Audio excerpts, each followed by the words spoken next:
Darius Banks was 38 years old, and until that Tuesday afternoon, he believed his wife was protecting her sick brother. Every month for nearly 3 years, $10,000 left their joint account. Money Darius earned running Banks Electric, money he wired conduit, and pulled cable, and built a business from nothing to make. Andrea had cried in his arms, telling him about Andre's kidney disease. Stage 3. Progressing. Too proud to ask for help directly. And Darius, because that is the kind of man he is, had held her, and told her they would handle it together, and never once questioned her tears. Then a private investigator called him on a Tuesday afternoon and told him his wife was at a restaurant. Their restaurant, the one where he proposed. Darius drove there. He stood at the window, and the man sitting with his hand on Andrea's lower back, watching her face while he kissed her palm, that man was not sick. That man was not her brother. That man had been living in a luxury apartment for nearly 3 years on $10,000 a month that Andrea withdrew like a bill on the first of every month, with Darius's money and Darius's trust, and a lie she had rehearsed until it felt like the truth. Darius took one photograph through that window. Then he walked back to his truck. He did not go inside. He did not call her name. What he did next would cost Andrea everything she thought she had secured. But standing in that parking lot, phone in hand, he hadn't moved yet. Before we jump into the story, comment where in the world you are watching from, and subscribe, because tomorrow's story is one you need to hear. The boots went on left foot first. Always. It wasn't superstition.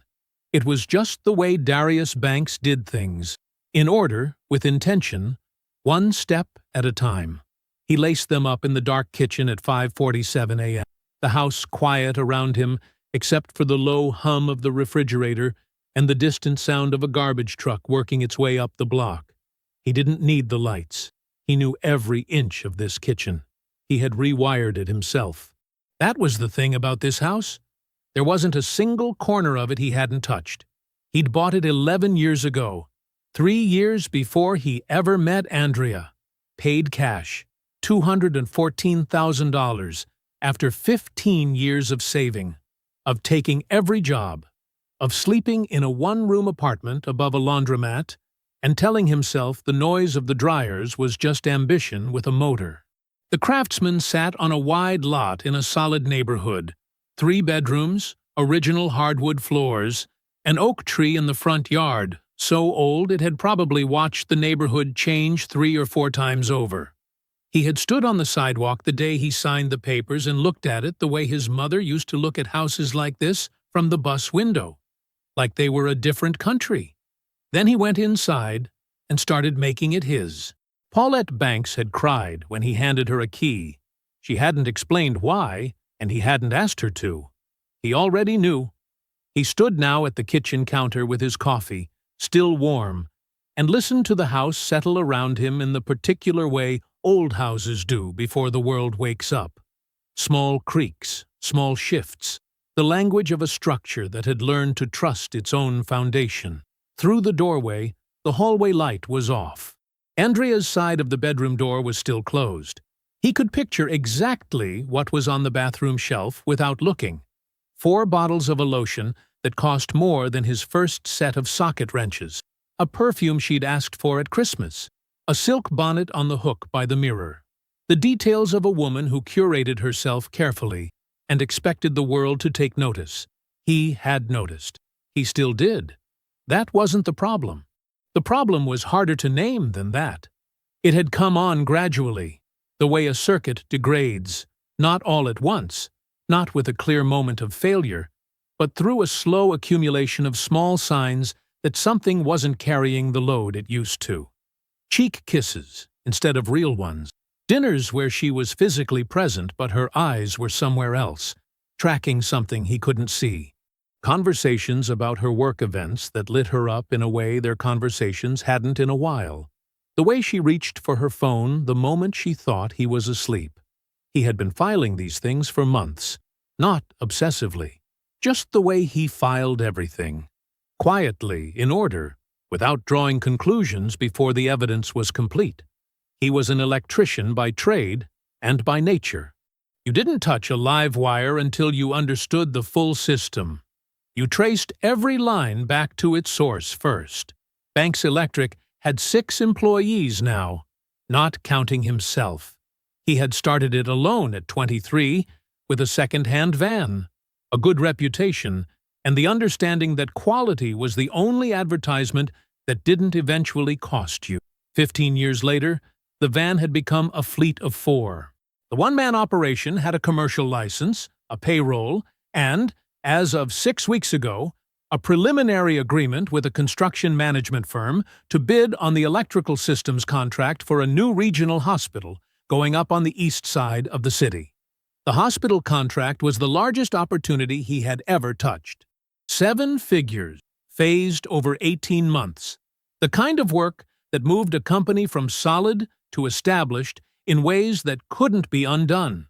He had spent 6 weeks preparing the bid documentation. His project manager said it was the cleanest package she'd ever seen come out of a shop this size. He finished his coffee. He rinsed the cup.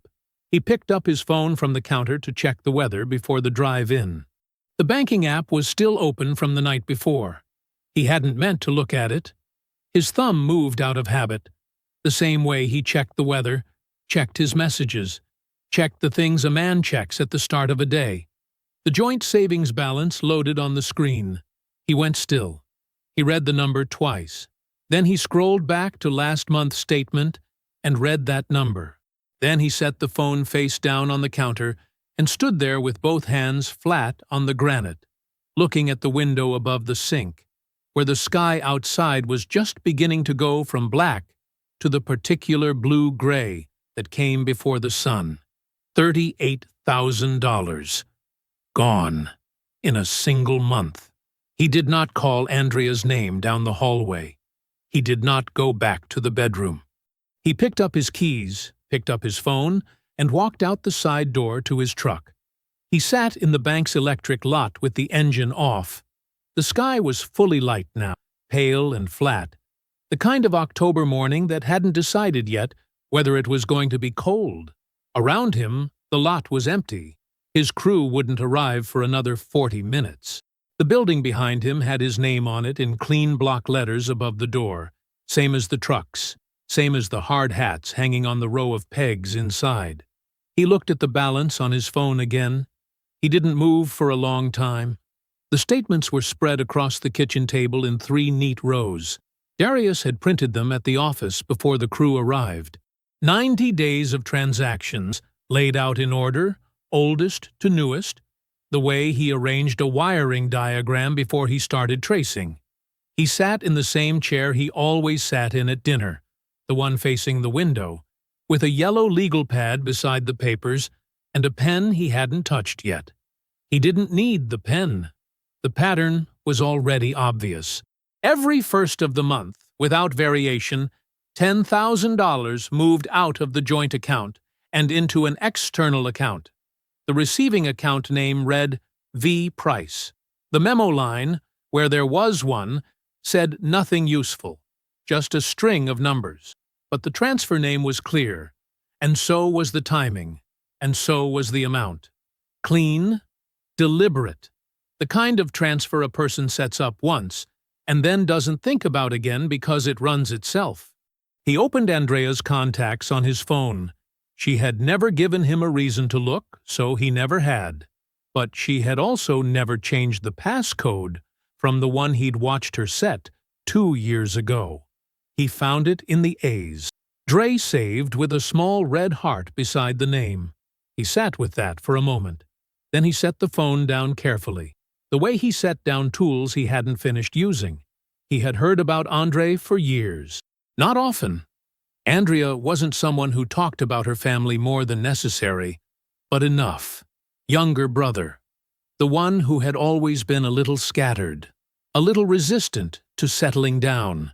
Andrea had mentioned him in the light, dismissive way people mention siblings they feel superior to, which was its own kind of information. But She had also mentioned him in passing at enough Sunday dinners, enough holiday phone calls, that the name was embedded in the background of their marriage the way certain furniture becomes part of a room. You stop seeing it. It's just there. He had never met Andrei in person. Not once.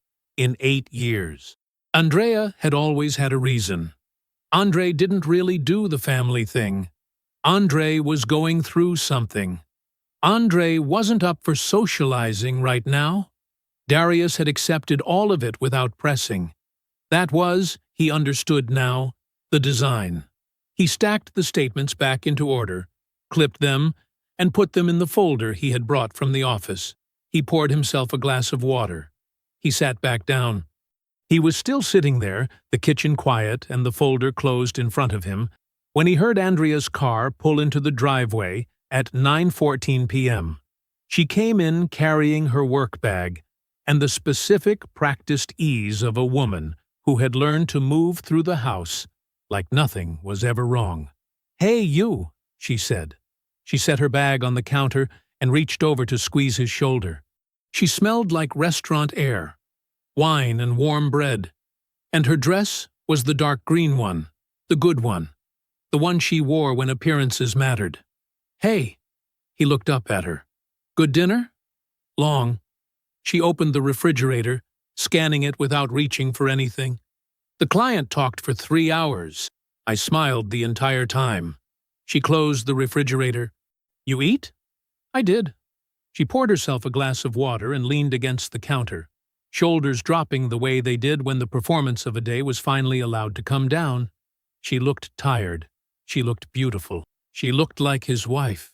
Darius kept his voice easy. "I was looking at the joint account today. The balance looked off. I wanted to make sure I hadn't missed a payment or something." Andrea's hand moved slightly on the glass, just slightly. Then it stopped. "I meant to talk to you about that," she said. Her voice was even. But she set the glass down and moved to the table, came and sat across from him, not beside him, the way people sit when they are about to have a conversation they have already rehearsed. She folded her hands. She looked at him with eyes that were already beginning to go soft around the edges, building toward something. "It's Andrei," she said. Darius said nothing. He waited. She told him that Andrei had been sick for almost 2 years. Kidney disease, stage 3, progressing slowly but consistently. The kind that wore a person down before it took them all the way. She said he was too proud to ask anyone for help, that he had refused charity his whole life, and this was no different. And so she had started quietly covering what insurance wouldn't: the specialist visits, the medications, the treatments that cost more than they should, and happened more often than anyone wanted. She said she had been managing it alone because she knew Darius would want to do more, would insist on it, and she hadn't wanted it to become a weight on the business. She said she was trying to protect him. She cried while she said it. Not dramatically, not the kind of crying that performed itself. The quiet kind, with still hands and a voice that thickened in the right places, and eyes that held his with the steady look of a woman sharing a burden she had been carrying alone for a long time. It was, Darius would think later, a very good performance. He stood up from his chair and came around the table and put his arms around her. He held her. She pressed her face against his shoulder, and he felt her breathe out, long and slow, like a woman who had finally been allowed to set something heavy down. His chin rested on top of her head. His face, above her, was completely still. Not angry, not sad. Just quiet in the way a room is quiet right after the power goes out. Right before you start figuring out where the problem is. He did not believe a single word she had said. He wrote the address down by hand. He could have photographed the statement, could have forwarded it to himself, could have done any number of things that were faster. But there was something about writing it down in his own handwriting, pulling the numbers off the page and putting them somewhere they were his. That felt right. Deliberate. The way he started every job. one careful step before the next one. He tore the sheet from the legal pad, folded it once, and put it in the breast pocket of his work shirt. Then he gathered the statements back into the folder, put the folder in his truck, and went to work. The day was a long one. A commercial rewire on the east side, a crew that was one man short, and a city inspector who showed up 2 hours early and found 3 things to write down before Darius walked him through the job properly and watched him cross 2 of them back out. That was the work. You did it right. You documented it right. And when someone showed up looking for problems, the truth was already there ahead of them. He got back in his truck at 4:47. He unfolded the paper from his breast pocket and typed the address into his phone. 17 minutes away. He drove there without deciding to, which is to say, he had already decided. The building sat at the corner of a broad, clean street, in a part of town where the sidewalks were pressure washed and the trees were the kind someone planted on purpose. It was a newer building, glass and pale stone, the kind of architecture that was more concerned with looking expensive than being beautiful. There was a valet stand out front, with a young man in a black vest standing beside it with his hands clasped. There was a canopy over the entrance. Through the lobby windows, Darius could see a concierge desk with a flower arrangement on top of it that was probably replaced every week. He parked across the street in the shadow of a parking structure and turned the engine off. He looked at the building for a while. Stage 3 kidney disease, specialist visits, medications, treatments insurance wouldn't cover. A man too proud to ask for help. He looked at the valet stand. He looked at the rooftop terrace visible above the building's upper edge. String lights, already on in the early evening. A few shapes moving around up there with glasses in their hands. This was not the address of a sick man. This was not the address of a man rationing anything. This was the address of a man who was doing fine, who was doing better than fine, who was doing very well by someone else's measure and someone else's money. Darius sat there for 11 minutes. He did not take any photographs. He did not get out of the truck. He just looked at the building the way he looked at a wiring diagram when something didn't add up. Quietly, patiently, waiting for the wrong thing to show itself. Then he picked up his phone and called Reggie. Reggie picked up on the second ring. "What's up?" "I need professional eyes on something," Darius said. "No drama." A pause. Short, but real. Reggie knew the difference between Darius calling about business and Darius calling about something else, and he knew which one this was. "What kind of professional?" "The kind that watches and writes it down." Another pause. Then, "I know somebody. She's good. She's quiet. That's what I need. I'll text you her information tonight. Appreciate it. D." Reggie's voice shifted slightly, still steady, but closer. "You good?" "I'm working on it," Darius said. He hung up. He looked at the building one more time. Then he started the truck and pulled out of the parking structure's shadow and headed home. Diane's contact information came through at 8:22 that evening. A name, a number, and a 3-word text from Reggie that said, "She's the real thing." Darius saved the number and set his phone face down on the nightstand. He would call her in the morning from the office, where he could speak plainly. He went to the kitchen and made dinner. Chicken, rice, something green. Simple food, the kind he had learned to cook for himself, long before he had a wife to cook it beside. He set 2 plates. Andrea came home at 6:55, changed out of her work clothes, and sat across from him at the table where, the night before, she had told him a story about her dying brother with still hands and wet eyes. She mentioned Andre about halfway through the meal, the way she did sometimes, casually, worked into the conversation the way you work in something familiar, something that has always been there. She said he had a hard day. Labs came back with numbers that had her worried. She said it without looking up from her plate. The way people mention something that has become part of the permanent furniture of their lives. Darius looked at her. "I'm sorry to hear it," he said. He meant neither word. The diner was called Mabel's. It sat 3 blocks from the East Side job site, sandwiched between a tire shop and a dry cleaner, and it smelled like coffee that had been warming since early morning, and eggs that had been ordered 10,000 times. Darius got there at 11:40 and took a booth near the back window. He ordered coffee and a water, and set his hands flat on the table. Diane arrived at 11:52. She was a compact woman in her mid-40s, with close-cut natural hair and reading glasses pushed up on her forehead. She wore a plain gray jacket and carried a canvas tote bag that looked like it belonged to someone's school teacher. She did not look like someone who spent her days watching people. That was probably the point. She slid into the booth across from him, set the tote bag on the seat beside her, and pulled out a manila folder that was thick enough to require a rubber band around it. "Victor Emmanuel Price," she said, 41 years old, currently residing at the Alderton Tower, which is the building you drove past. She set the folder on the table and slid it toward him. "Go ahead." Darius pulled the rubber band off and opened it. The first page was a summary sheet. Clean, organized, the kind of document a person produced when they knew their work might end up in front of a lawyer.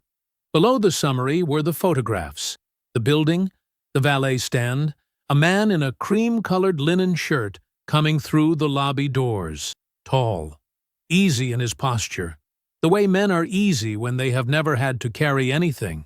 "No verifiable income for 4 years," Diane said. She kept her voice low and even. "No employer of record, no filed business entity, no tax filings consistent with self-employment. He describes himself on social media as an entrepreneur, but there is no business, there is no product, no client list, no contract history I could locate." She tapped the page. "His lease at the Alderton is paid monthly by wire transfer. The transfer amount matches the lease exactly." Darius turned to the financial pages. "I cross-referenced the transfer account with the lease payments and traced the pattern back 31 months, Diane said. "The transfers are consistent. First of the month, same amount, same account. The account is registered to an individual, not a business. The name on the account is Andrea L. Banks." The coffee arrived. Darius did not touch it. He kept turning pages. There was a section on Victor's prior history. 2 women, documented, both from the period before Atlanta. Both had funded his living expenses over extended periods. One had gone to authorities. There were no criminal charges, but the financial pattern was outlined clearly. Same method, same timeline, same slow escalation. There was a medical records section. Or rather, there was a section where medical records would have been, followed by a single line. No records located consistent with chronic kidney disease, stage 3 or otherwise, at any regional treatment facility, specialist practice, or hospital system within a 90-mile radius. Not sick, not a patient, not a brother. "He has no connection to Andre Watkins," Diane said. "Not family, not personal, not professional. The name on the lease is his own.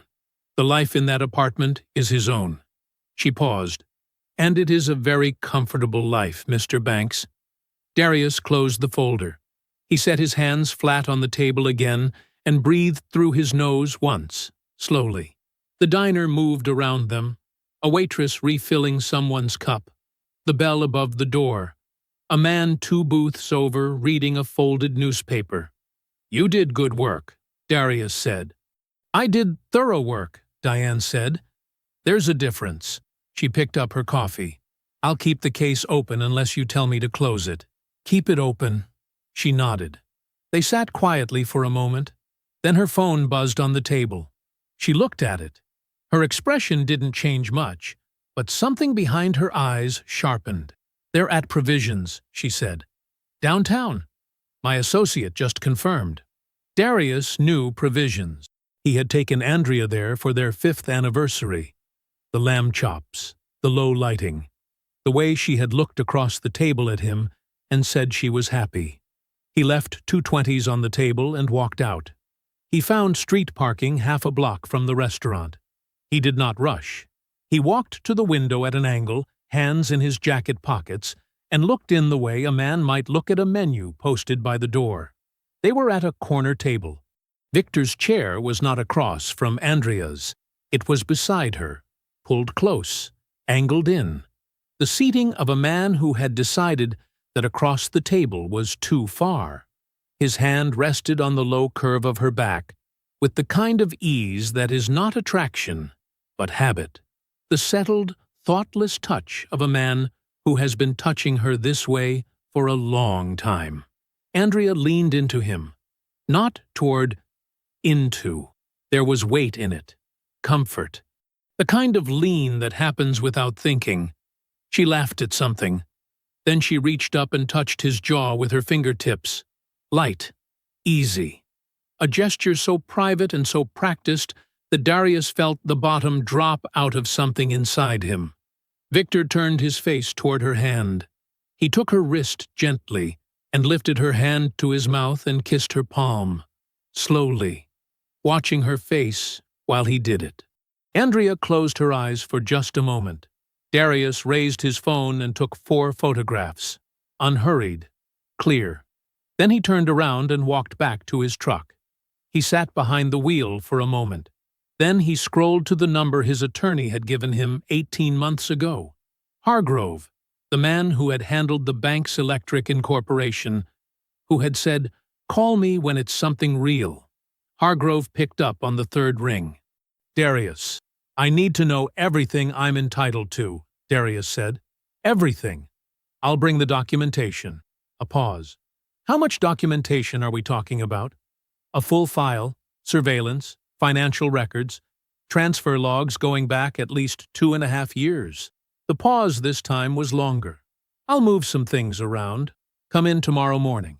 I'll be there." He hung up. Hargrove called back 40 minutes later, while Darius was still parked on the same block. He had pulled the preliminary numbers from the account routing information Darius had forwarded from the bank statements. "I want you to prepare yourself," Hargrove said. "I'm prepared." 28 months of transfers, Hargrove said, at $10,000 a month, with 2 months that appear to have been double payments. A pause. "We're looking at $287,000, Darius." The street outside the windshield went very quiet. "You still there?" Hargrove asked. "I'm here. We'll talk tomorrow. There's a lot to work through." "Yeah," Darius said. "There is." He set the phone down on the passenger seat. He did not start the truck. He did not move. He sat in the parking lot for 40 minutes while the dinner crowd moved in and out of provisions, and the street lights came on one by one, and somewhere behind the restaurant's glass windows, Andrea Banks finished her meal and probably smiled. Darius pulled into his mother's driveway at 6:47 in the morning. The sun was barely up. The oak tree in her front yard threw long shadows across the lawn, and the porch light was still on the way it always was. Paulette kept it burning until she knew he was somewhere safe. He sat in the truck for a moment. Then he got out. She opened the front door before he knocked. She took one look at his face and stepped back to let him in. "Sit down," she said. He sat at the kitchen table, the same table he had done homework at, the same table where she had explained to him, when he was 11 years old, how to read a person's eyes before you believed what came out of their mouth. She set a cup of coffee in front of him and sat across from him and folded her hands. "Tell me," she said. He told her everything. He started with the account balance. He walked her through the bank statements, the transfers, the name V. Price. He told her about the building with the valet stand, about Diane and the file, about the medical section with nothing in it. He told her about the restaurant. Victor's chair pulled close, the hand on Andrea's back, the way Andrea had closed her eyes when Victor kissed her palm. Then he told her about the sick brother's story, how Andrea had sat across from him and cried, how he had held her, how she had looked him in the face and described specialist visits and medication costs, and a man named Andre who was too proud to ask for help. Paulette went very still. She had a particular kind of stillness, his mother. Not the stillness of someone who had nothing to say, the stillness of someone deciding whether to say the thing they had been holding for a very long time. "Mama," Darius said. She exhaled slowly through her nose. 2 years into your marriage," she said. "Andrea asked me about your life insurance, whether you had a policy, what the payout looked like." She kept her eyes on the table. She framed it as planning, being a responsible wife. "I told her the general figure and I moved on." She paused. I filed it away.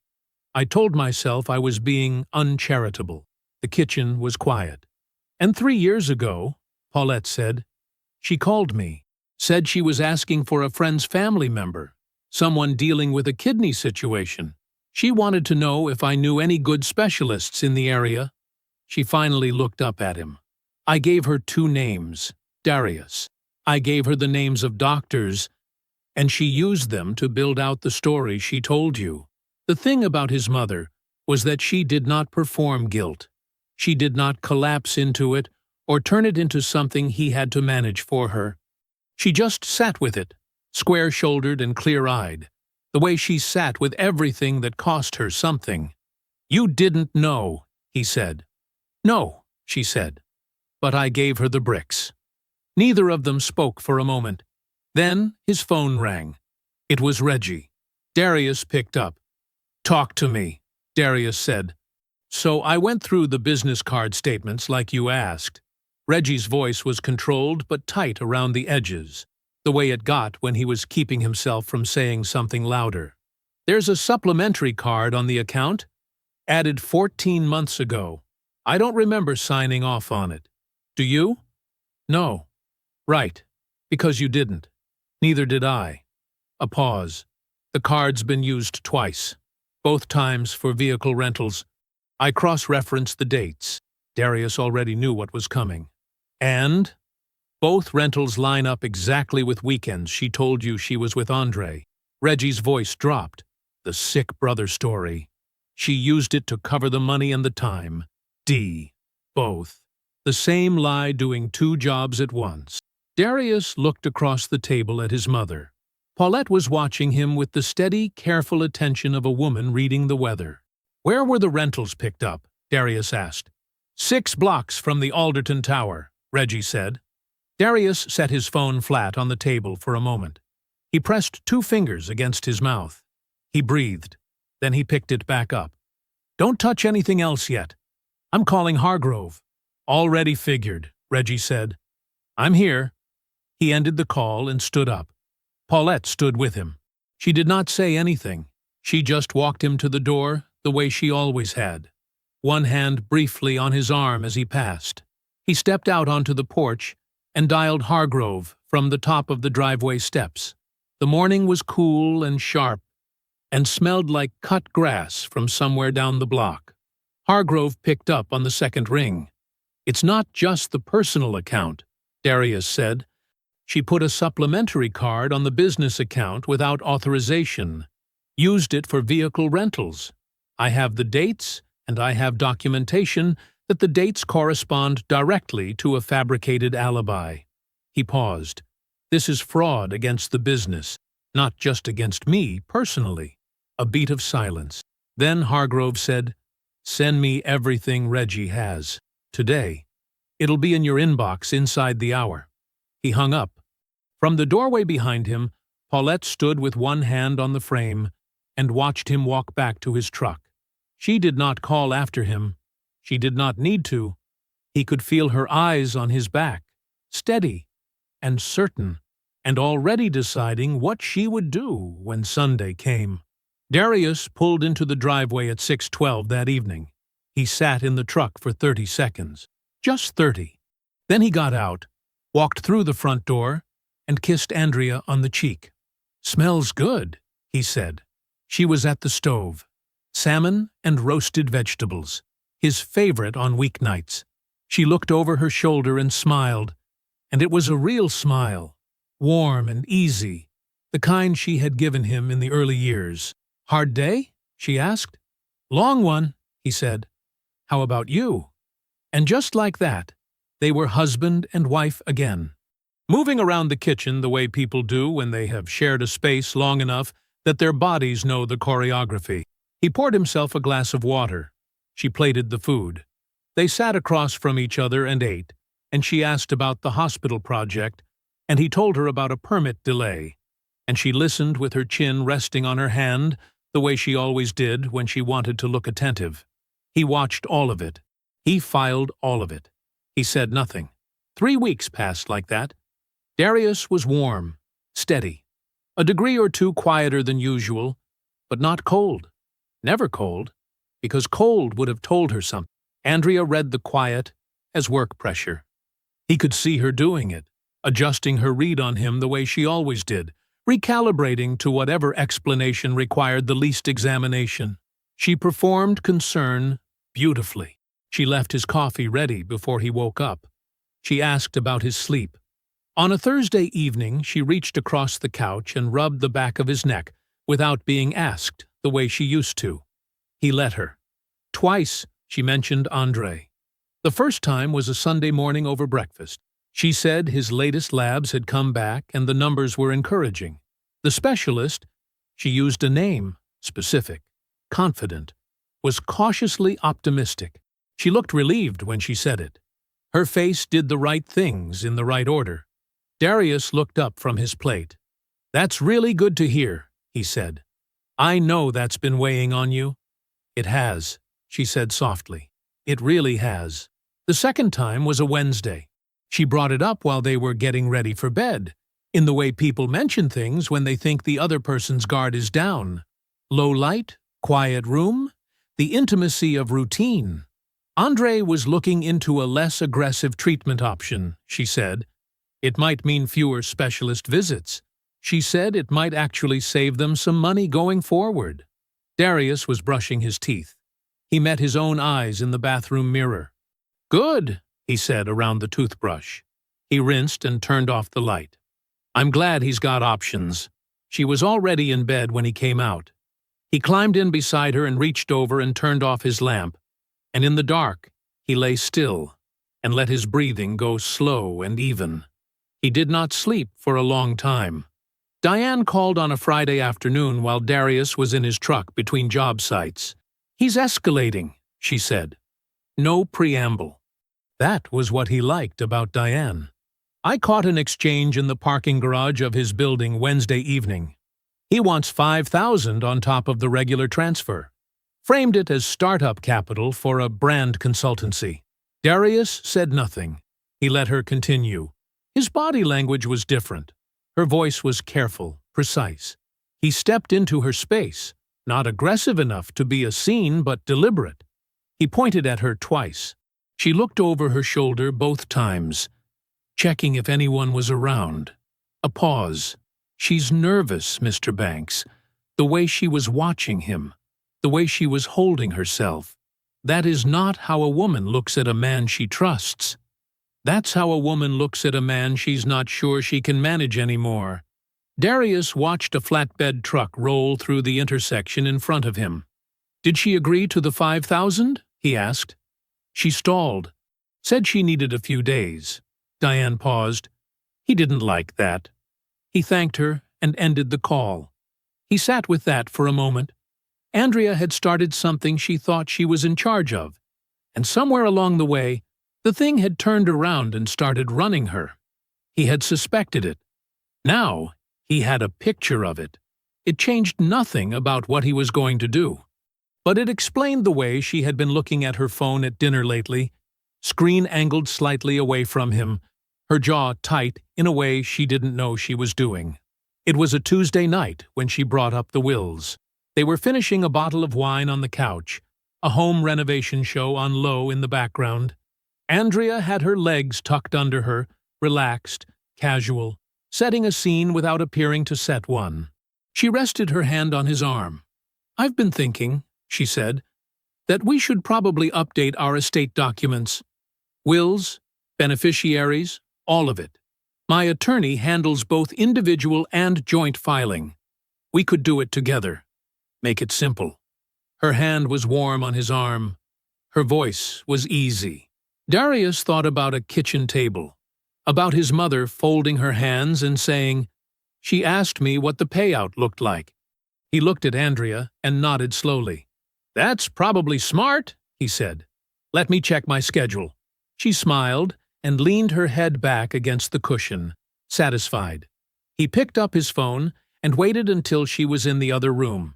Then he called Hargrove. Hargrove's office was on the 14th floor of a building downtown, all clean lines and muted colors, the kind of place designed to feel like nothing bad could happen inside it. Darius had been here twice before, once to review the bank's electric incorporation documents, once to update his contractor liability coverage. Both times he had left feeling like his business was protected. He set the folder on Hargrove's desk at 8:47 in the morning. Hargrove opened it without ceremony.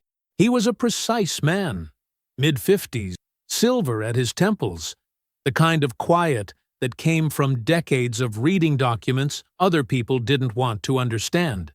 He turned pages slowly. He did not react to the photographs. He did not react to the transfer logs. He made small notations in the margin of his yellow legal pad, and when he reached the last page, he closed the folder and set his pen down. "The business account component changes the exposure significantly," he said.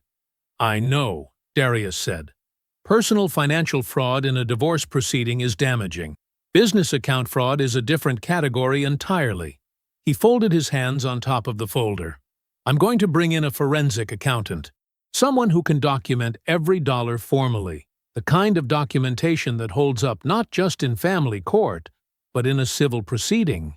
He paused. "Possibly criminal, depending on how the DA's office reads the business component." Darius nodded. "One more thing," he said. He told Hargrove about the estate conversation. The wine, the couch, Andrea's hand warm on his arm, the easy suggestion that they update their wills together. Hargrove was quiet for a moment. "When was this?" "Tuesday night." Hargrove wrote something on his legal pad and underlined it twice. "All right," he said. "Let me get to work." The forensic accountant's name was Mercer. She had a small office 2 blocks from the courthouse and a reputation, Hargrove said, for finding things people were certain were buried. She spent 4 days with the bank records, the transfer logs, the business card statements, and the rental documentation. When she was done, she produced a report that was 31 pages long and left no space for interpretation. The total was $341,000. Darius read that number at Hargrove's conference table on a Thursday morning. He already knew it was coming. Hargrove had given him a preliminary figure the week before, but seeing it formatted on a page, column by column, date by date, account by account, each transfer cross-referenced against Andrea's fabricated medical timeline, made it different, made it real in a way that the running count in his head never quite had. $341,000, built from his labor, extracted through a story about a dying man. He set the report down. He picked up his coffee. The background search on Andre Watkins came back the same afternoon. Andre Watkins, 34, resident of Atlanta, Georgia. Employed as a logistics coordinator for a regional freight company. Same employer for the past 6 years. No hospitalizations, no specialist treatment history, no record of kidney disease, stage 3 or otherwise. Healthy as far as any database could determine, and completely unaware that his name had been borrowed for 2.5 years to build a story precise enough to make a grown man hold his wife while she cried about him. Andre Watkins had not spoken to his sister in over a year. The reason, according to a mutual family acquaintance Hargrove's investigator reached by phone, was a falling out over money. Darius read that part twice. Then he set the paper face down on the table.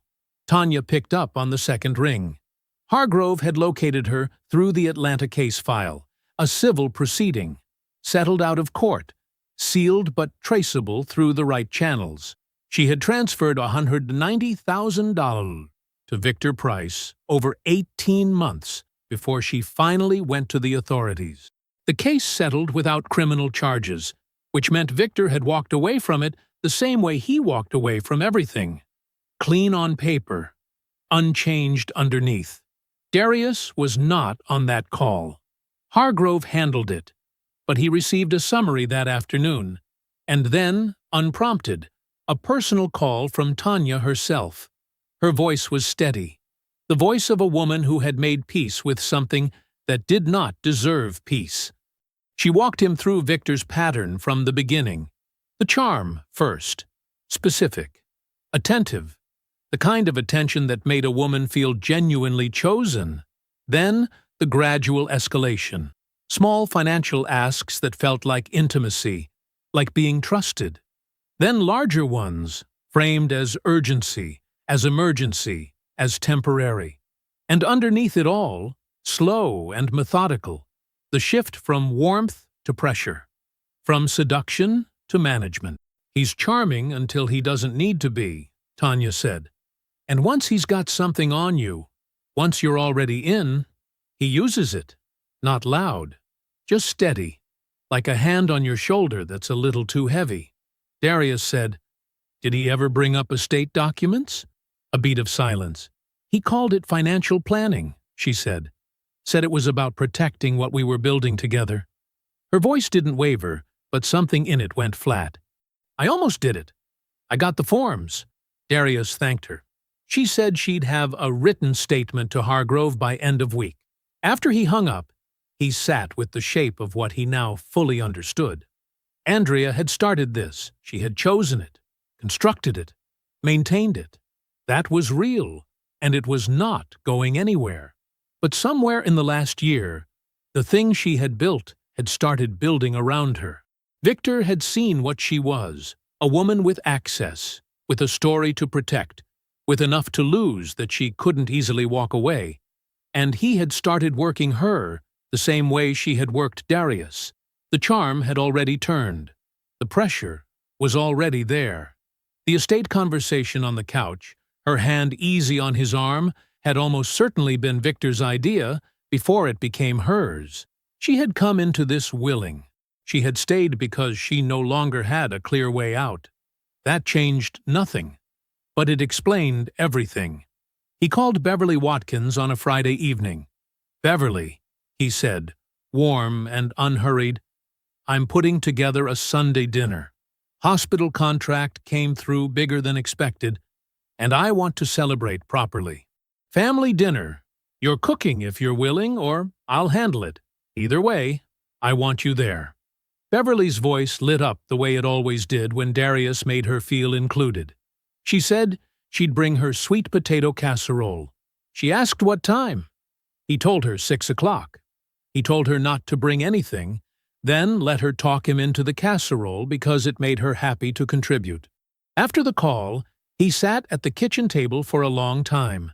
He could hear Andrea upstairs, the faint sound of her moving through the bedroom. He could hear the house around him, the hum of the refrigerator, the tick of the pipes, sounds so familiar they had stopped registering years ago. He registered them now. Sunday morning, he laid his clothes out on the chair in the corner of the bedroom. Not his work clothes, not his church suit. Something in between. Dark slacks, a pressed shirt. A jacket he'd bought 2 years ago for a Contractors Association dinner and worn twice since.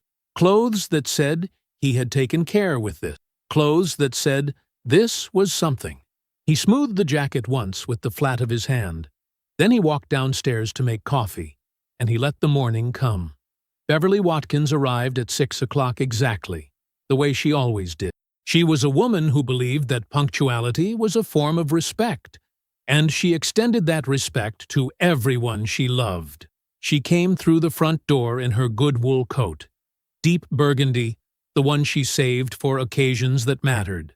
And she smelled like the sweet potato casserole she carried in both hands and like the same powder she had worn to every important event of her life.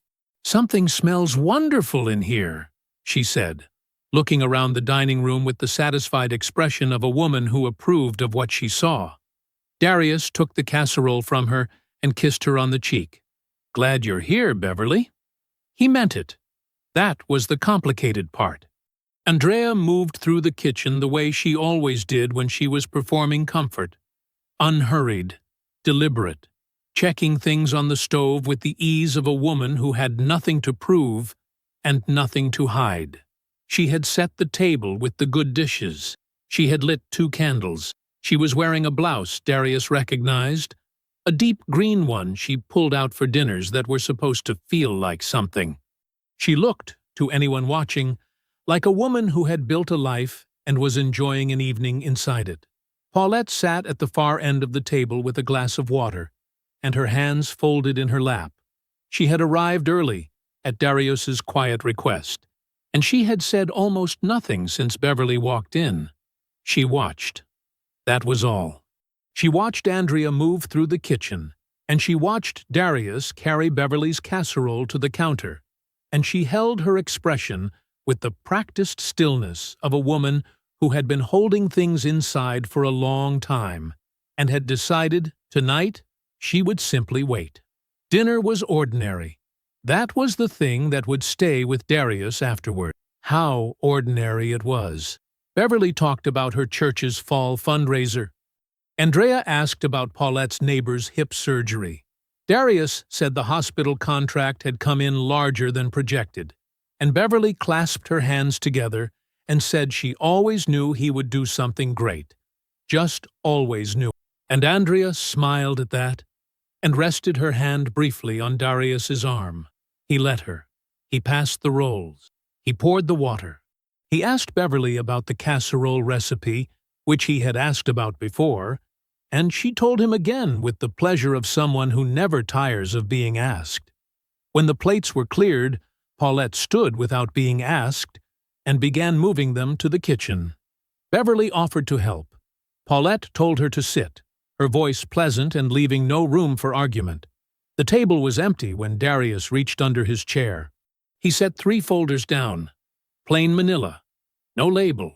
He placed them in the center of the table with the same steadiness he brought to everything. No drama in the gesture, no announcement. He simply set them down, and then he sat back in his chair and looked at his wife. Andrea's eyes moved to the folders. Something shifted in her face.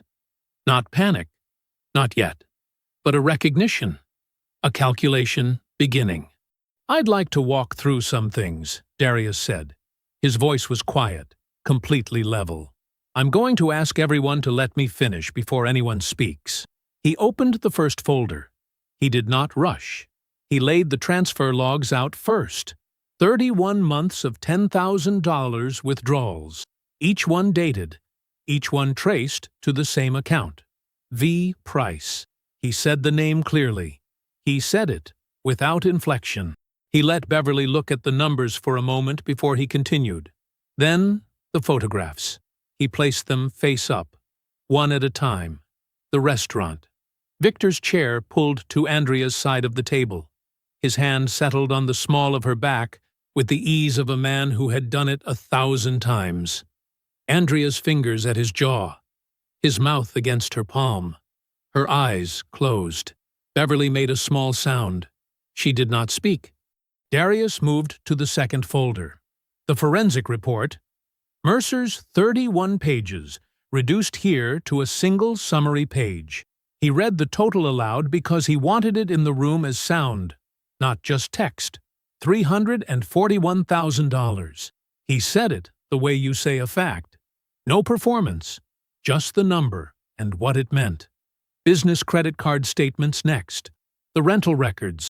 The dates cross-referenced against the weekends Andrea had described to him in careful, grieving detail. The difficult treatment cycles. The long drives to sit with her brother. The nights she said she came home tired from watching someone she loved suffer. Each date matched a rental. Each rental picked up 6 blocks from Victor Price's apartment. He set down Tanya's written statement without reading from it. He just placed it on the table and said, "This woman's name is Tanya. She lost $190,000 to Victor Price in Atlanta. This is her account of how it happened. and what he asked her to do with her estate documents. He watched Andrea's jaw tighten. The last page was the background report on Andre Watkins. He slid it across the table toward Beverly specifically. He gave her a moment to see the name, the city, the employer, the clean medical history. "Your grandson," Darius said quietly. "Andrea's brother. He's 34 years old. He lives in Atlanta. He's healthy. He has never had kidney disease." He paused. "He hasn't spoken to Andrea in over a year. Apparently, there was a disagreement. About money." Beverly looked at the page in front of her. She looked at it for a long time. "I asked you here," Darius said, turning to face her fully, "because you have a right to know what happened in this house. Andrea has been carrying your family's name in every room she walked into for 8 years. You built something into her that she used as cover." His voice did not harden. It stayed exactly where it had started, quiet and clear. "That wasn't fair to you. You deserved to know." Andrea moved then. She pulled her eyes from the folders and straightened in her chair and said, "Darius, this is not the whole story. You know our marriage hasn't been right for a long time. You know I've felt invisible in this house. You know?" "I know all of that," Darius said. He said it without cutting her off. He let her hear that he wasn't dismissing her. "None of it," he said, "explains a dying man who doesn't exist." The table was very quiet. Andrea's mouth opened. Nothing came out. "None of it explains Tanya," he said. "None of it explains the rental cars. None of it explains the estate attorney conversation on a Tuesday night with your hand on my arm." He did not raise his voice. He had not raised it once. He simply set each sentence down the way he had set down the folders, with the weight of something carefully carried and finally, deliberately, placed. Beverly Watkins looked at her daughter. It was not a quick look. It was the look of a woman moving through something, sorting through years of pride and memory, and Sunday dinners and phone calls, and the particular hope a mother builds around a child she believes in. Working through all of it, right there at the table, with her hands flat on the tablecloth and her good coat hung on the chair behind her. When she finally spoke, her voice was barely above a whisper. "Andrea." A pause, long enough to fill the room. "What did you do?" Not a question. There was no rise at the end, no searching inflection. It landed like a door closing. Andrea said, "Mama." Beverly pushed her chair back from the table. She stood without hurry and reached behind her for her coat. She put it on, one arm and then the other, and smoothed the front of it with both hands. She picked up her purse from the floor beside her chair. Darius stood. "Beverly, do you need—" "I'm fine." She touched his arm once, briefly. "Thank you for dinner." She walked to the front door. She did not look back toward the dining room. She did not call out. She did not say good night to her daughter. The door opened. The door closed. The sound it made was small and clean and final. Not a slam, not a storm. Just a quiet click, the latch catching, the kind of sound a door makes when someone on the other side of it has made up their mind. The process server arrived at 7:43 on a Monday morning. Andrea answered the door in her robe, coffee in hand, still believing, the way people believe things right up until the moment they can't anymore, that she had time, that there was still space to manage this, to talk to Darius, to find the right words, to locate some version of the story that let her walk out of this with something intact. The man on the porch handed her a brown envelope and said her name to confirm it. She stood there holding it for a long moment after he walked away. The coffee steamed in her other hand. The neighborhood was quiet. Somebody's sprinklers ran across the street, ticking through their cycle, completely indifferent. She opened the envelope. Hargrove had filed before 8. The divorce petition came first.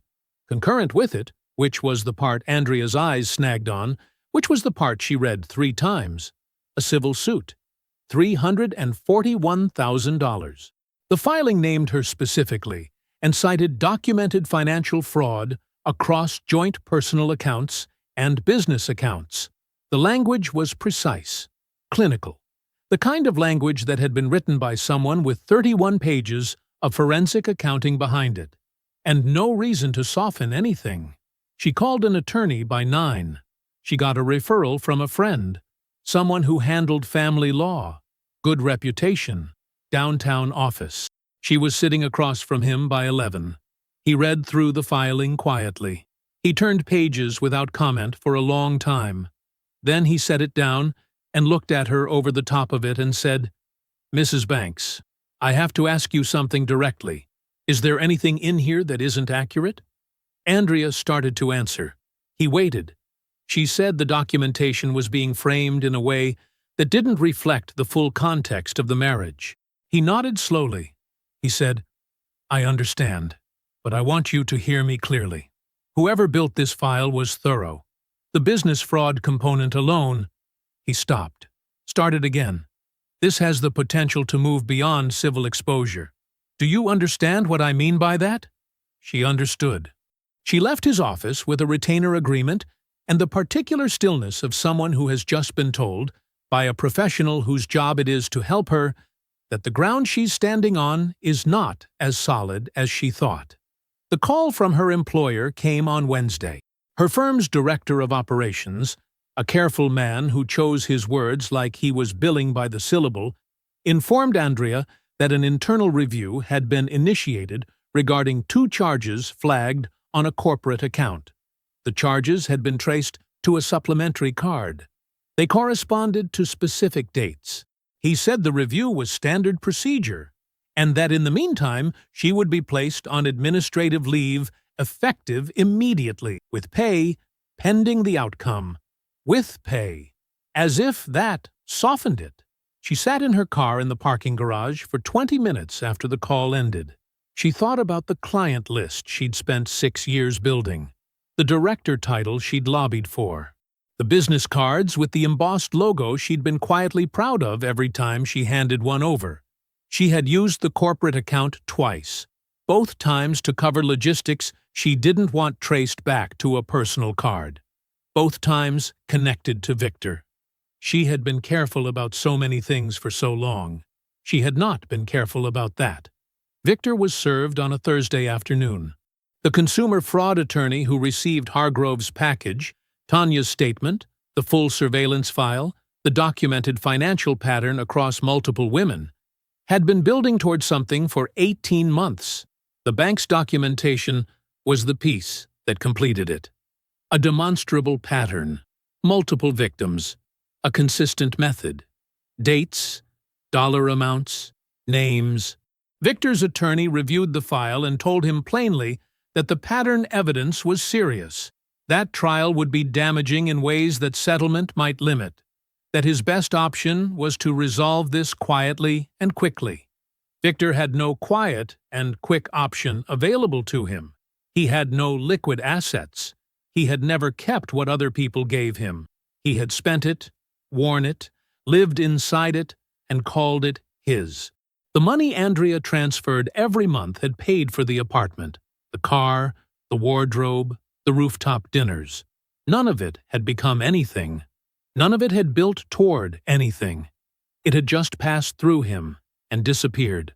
When Andrea's transfers stopped, which they did immediately, the accounts frozen as part of the civil proceedings, Victor Price was left holding a lease he couldn't cover and a lifestyle that evaporated inside of a week. His landlord initiated eviction proceedings on the 43rd day. On the 58th day, the luxury apartment with the valet stand and the rooftop terrace was no longer his.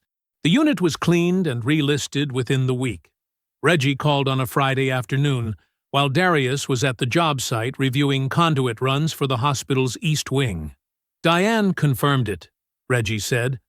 "He's out, as of Tuesday." Darius stepped away from the noise of the site. He stood near the truck, hand braced on the hood, looking at nothing in particular. He was quiet for a moment. "Good," he said. Andrea was gone by day 28. She left on a Tuesday, which felt accidental until Darius realized nothing Andrea did was accidental.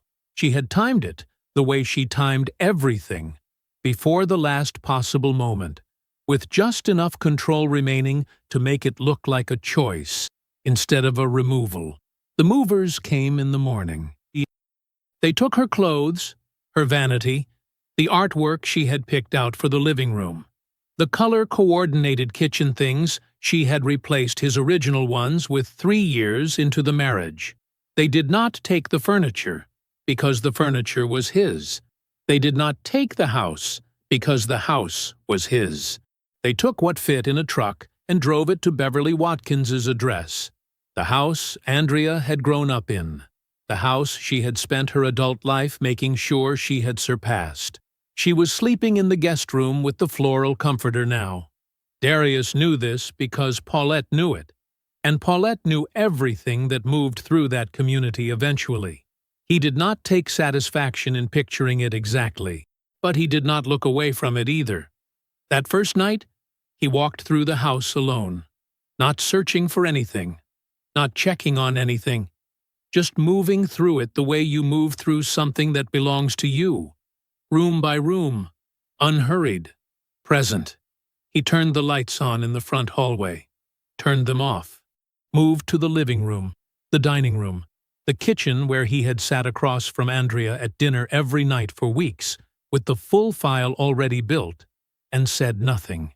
He turned each light on, stood for a moment in what it illuminated, turned it off and moved to the next room.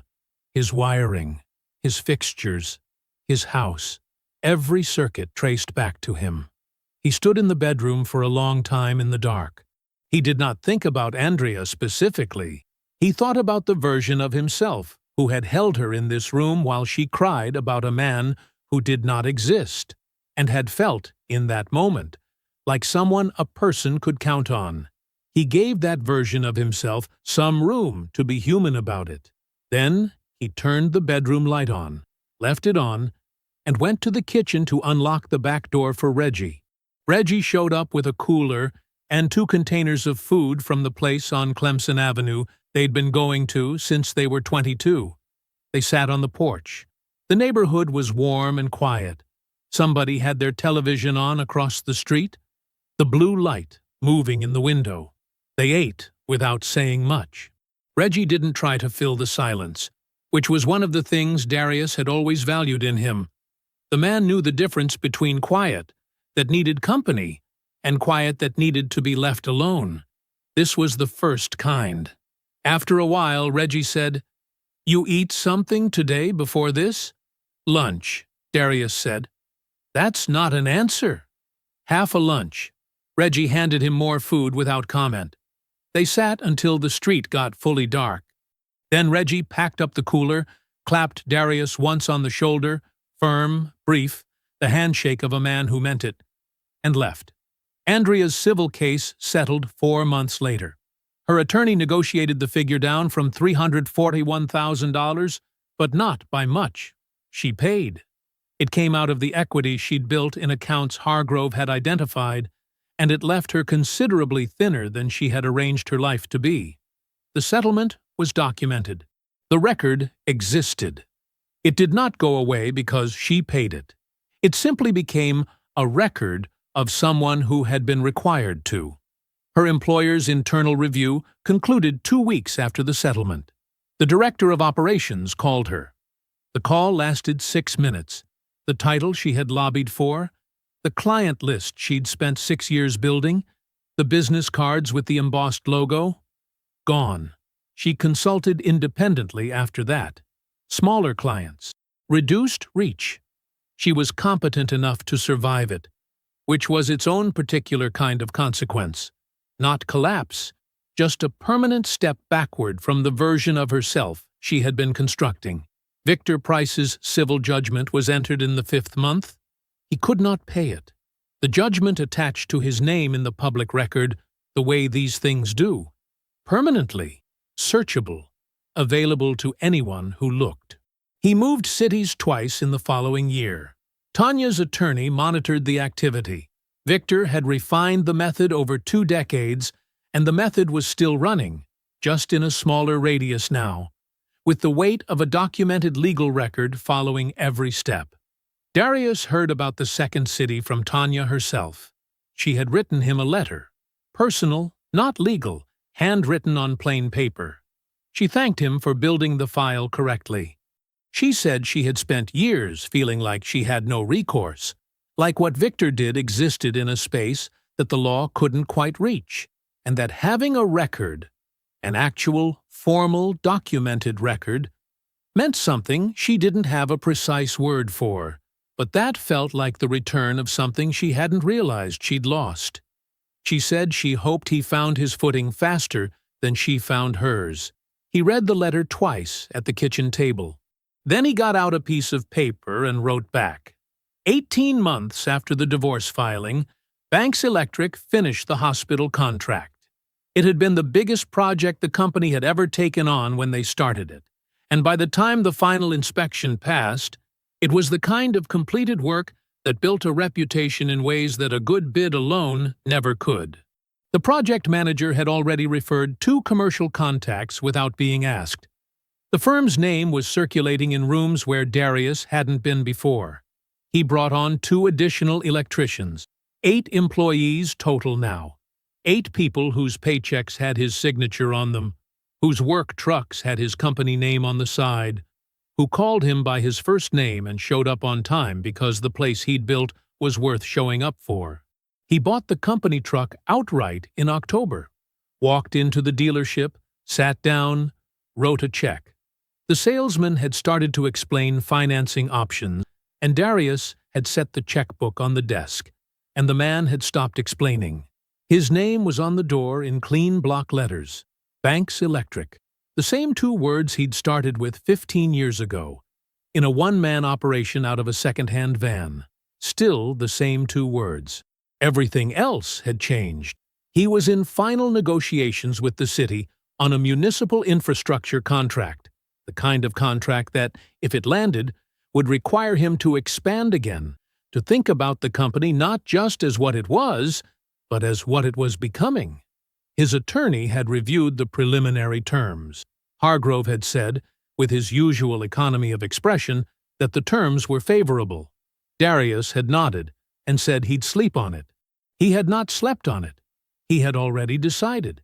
He just liked to take a night before he signed anything significant. His version of a ritual. Saturday morning. Coffee on the porch. The oak in the front yard was doing something with the early light, catching it at an angle that moved the shadows slow and easy across the porch boards. The neighborhood was just starting up. Someone was mowing 2 houses down, the engine rising and falling as they turned. A kid on a bicycle rolled past without looking up. His phone buzzed on the armrest. Paulette. He picked up. "Morning, Mama. Tell me about this city contract," she said, which meant she already knew about it and had called to hear him say it out loud. He told her. The scope, the timeline, the expansion it would require. He told her about the 2 new hires, about the hospital referrals, about the truck. When he finished, Paulette made a sound that was part laugh and part something older, something that had been waiting a long time to be released. The sound of a woman who had raised someone through hard years and difficult choices and was now on the other end of that, listening to the proof that it had been worth it. "Mama, I'm good," he said. A brief pause. "Warm. Certain." "I know, baby," she said. "I knew you would be." He hung up, set the phone back on the armrest, picked up his coffee. The light moved through the oak the way light moves when it has nowhere to be and nothing to prove. The shadows shifted slow across the porch. The kid on the bicycle had looped back around and was coming past again, standing up on the pedals this time, working at it. Darius watched him go. He had built this house once. Now he was living in it. I hope you enjoyed that one. Be sure to like the video and subscribe so you don't miss the next story. I've picked out 2 more for you that I think you'll really like.